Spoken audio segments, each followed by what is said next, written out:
السلام علیکم ورحمۃ اللہ وبرکاتہ۔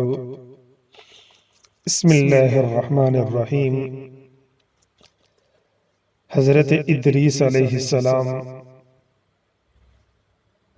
آپ حضرت آدم علیہ السلام کے پوتے اور قابیل کے بیٹے ہیں۔ قلم سے لکھنا،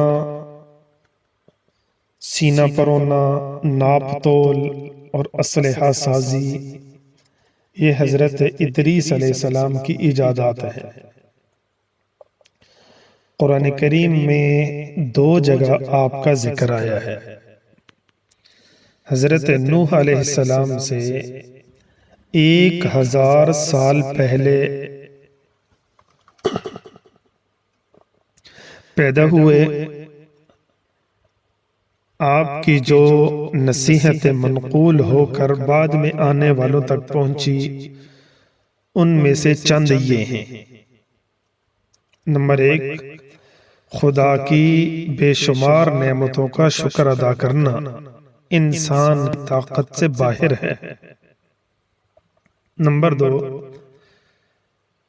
یاد خدا اور عمل صالح کے لیے نیت میں اخلاص شرط ہے۔ نمبر 3، دوسروں کو عیش میں دیکھ کر ان پر حسد نہ کرو، اس لیے کہ یہ چند روزہ عیش و عشرت ہے۔ نمبر 4، اپنی ضرورت کی چیزوں سے زیادہ کا طالب حریص ہوتا ہے۔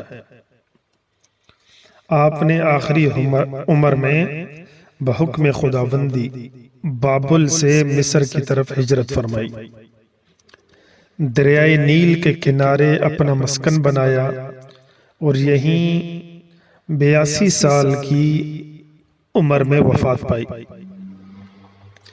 آپ کی انگوٹھی پر یہ عبارت لکھی ہوئی تھی: الصبر مع الایمان باللہ یورث الظفر۔ اللہ پر ایمان کے ساتھ ساتھ صبر فتح مندی اور کامیابی کا باعث ہوتا ہے۔ والسلام ورحمۃ اللہ۔